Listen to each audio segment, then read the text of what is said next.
22 April বুধবার ঢাকা উত্তর city কর্পোরেশনের উদ্যোগে গণশুনানি ও মত বিনিময় সভা অনুষ্ঠিত হয়েছে।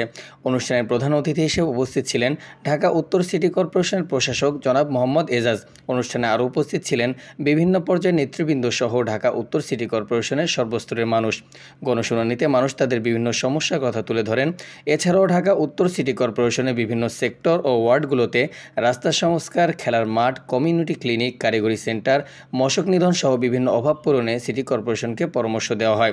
সিটি কর্পোরেশনের প্রশাসক জনাব মোহাম্মদ এজাজ সকলের কথা মনোযোগ দিয়ে শুনেন এবং তিনি সকল সমস্যার সমাধানের জন্য আশ্বাস দেন। আমাদের এলাকায় কমিউনিটি হাসপাতাল নাই। আপনি দেখেন একটা এত সুন্দর একটা এলাকা, একটা সরকারি কোনো সুযোগ সুবিধা পর্যন্ত হাসপাতাল নাই। প্রয়োজনে আপনি হাসপাতাল দেন, আমি যেহেতু বান্ধবনগর আমাদের কাউন্সিলর প্রার্থী, আমি ডাক্তারদের ব্যবস্থা করবো। আপনি আমাকে হেল্প করলে আমি মানুষের জন্য কিছু কাজ করার সুযোগ হবে।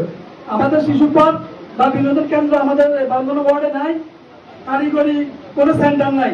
আমাদের সিটি কর্পোরেশনের অফিসটা আছে, সেটাকে কারিগরি সেন্টার আনলে কিছু ছেলে পেলে অনেক কিছু শিক্ষা লাভ করতে পারে, এসি, ফ্রিজ, টিভি সহকারে। এবারে পিসিপি কার্ড যেটা আছে, আগে যে কাউন্সিলর সাহেব বা আগে যারা ছিলেন তাদের মন মতো করে দিছে, বেশিরভাগ ক্ষেত্রে বাড়িয়ে যারা পিসিপি কার্ড পাইছে। এখন যারা উপযুক্ত লোকেরা পায়, এ ব্যাপারে আমি প্রশাসক মহোদয়ের দৃষ্টি আকর্ষণ করছি। বয়স্ক ভাতার ক্ষেত্রে আপনি একটা সার্কুলার দিচ্ছেন, আশা করি এটা কার্যকর করে ব্যাপারে আন্তরিক হবেন।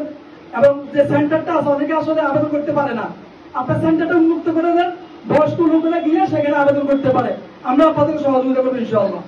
এবারে কিশোর গ্যাংয়ের উৎপাদ ব্যাপার বেড়ে গেছে, এটা আপনাদের আওতা আছে কিনা আমি জানি না, তবে এটা একটা সমাধান করা। কিশোর গ্যাংয়ের লোকের মাদক জড়িত, সুতরাং রাস্তায় যদি আপনারা রাত্রে লাইটের ব্যবস্থা করেন, যেমন সেক্টরে প্রকাশ্যে ধূমপান হয় না লাইটের কারণে, সব দেখা যায়।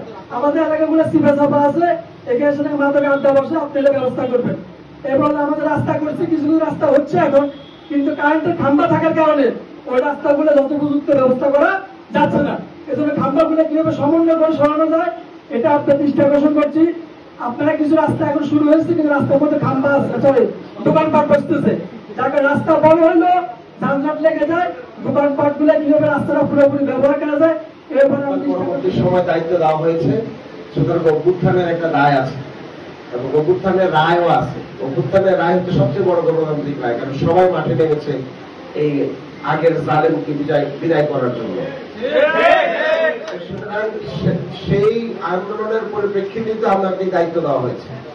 তো সেই কারণে আমি মনে করি আমার নিজের কাজের জবাবদিহিতা আপনাদের কাছে অনেক বেশি।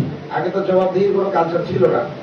সুতরাং আমরা কি কাজ করছি, কিভাবে করছি, নিজেদের ইন্টারনাল অর্গানাইজেশনের মধ্যে অনেক পরিবর্তন হচ্ছে, বাহিরের সার্ভিসগুলো আমরা অনেক জায়গায় দিতে পারছি না, কেন দিতে পারছি না, সেই জবাবদিহিতাও আমি আপনার সাথে করতে চাই।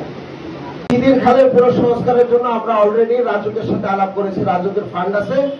এটা আমি ব্যক্তিগতভাবে দেখছি, আমি ইউনুসকে এখানে নিয়ে আসবো কিছুদিন পরে।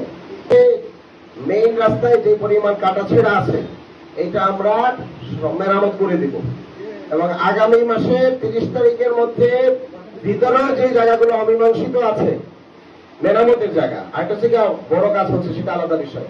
মেরামতের জায়গাগুলো আগামী মাসের 30 তারিখের মধ্যে সব আমরা ক্লিয়ার করে দেবো পুরো ঢাকা।